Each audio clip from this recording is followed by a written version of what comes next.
왜 나만 이렇게 독박을 써야 되느냐? 이 남자한테 나도 피해자로서 뭔가 할 수 있는 것들이 없느냐? 왜 나 혼자서만 이 2천만 원을 다 내야 되느냐? 라고 했을 때, 안녕하세요. 대한변호사협회 인증 이혼 전문 박상희 변호사입니다. 제가 상간자 소송을 진행하다 보면 상간자 소장을 받은 피고, 불륜녀 측에서도 좀 억울하다라는 말씀을 하시는 경우가 종종 있습니다. 남자 한번 잘못 만났다가 평생 상간녀라는 꼬리표를 달고 살게 됐다. 나도 이 남자한테 너무 당한 부분이 많은데 너무 억울하다. 이런 경우 이 상간녀 입장에서는 어떤 대처를 할 수 있는지 오늘은 이 영상을 준비했습니다. 처자식이 있는 남자와 사랑에 빠졌습니다. 드라마 대사도 있잖아요. 사랑에 빠진 게 죄는 아니잖아. 그런데 그 결과는 굉장히 참혹합니다. 상간소송의 피고로 소장을 받은 분들은 소송 전략을 잘 세워야 되는데, 저희가 안내드리는 것은 잘못한 것이 있다면 깨끗하게 인정을 하고 이제 성인으로서 책임을 져야 한다, 이런 부분을 좀 많이 설명을 드립니다. 그러면 이분들께서는 왜 나만 이렇게 독박을 써야 되느냐? 내가 그 부인한테 미안한 부분은 인정이 되는데 이 남자가 너무 괘씸해서 용서할 수가 없다.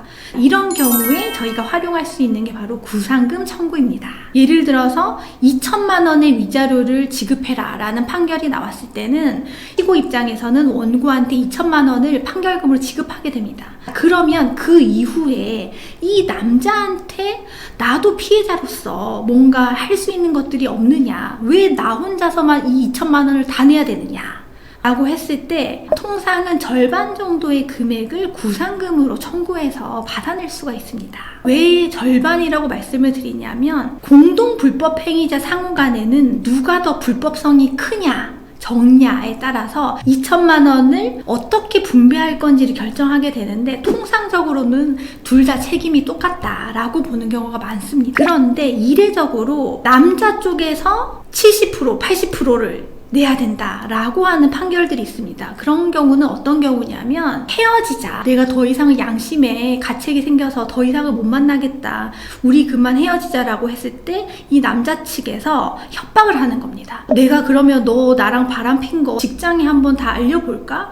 라고 해서 이 관계를 끊어내기가 힘들게끔 협박하는 경우, 또는 데이트 폭력을 행사하는 겁니다. 그래서 겁이 나서 헤어지지 못하게 하는 경우는 불법성이 남자 쪽에 훨씬 크다라고 해서 70% 이렇게까지 인정이 되는 경우가 있고요. 저희가 실제 진행했던 사례를 하나 설명드리면, 아내를 대리해서 바람난 남편의 상간녀를 상대로 위자료 청구 소송을 제기했습니다. 위자료 청구 금액은 5천을 청구했는데 4천만 원이 위자료로 나왔어요. 이거는 통상적인 금액보다는 상당히 높은 금액인데, 그렇게 된 이유가 있습니다. 왜냐하면 불륜을 하는 동안에 남편이 상간녀에게 생활비, 용돈, 선물 공세 등으로 2억이 넘는 돈을 이체한 내역이 있었던 거예요. 그래서 위자료 금액이 4천으로 나왔습니다. 그런데 이 소송에서 상간녀가 원고에게 4천만 원을 지급한 다음에 갑자기 원고의 남편한테 구상금 청구 소송을 한 거예요. 절반인 2천을 돌려달라. 그럴 때 저희가 남편 측을 대리해서 구상금 청구의 피고 소송을 맡았었는데,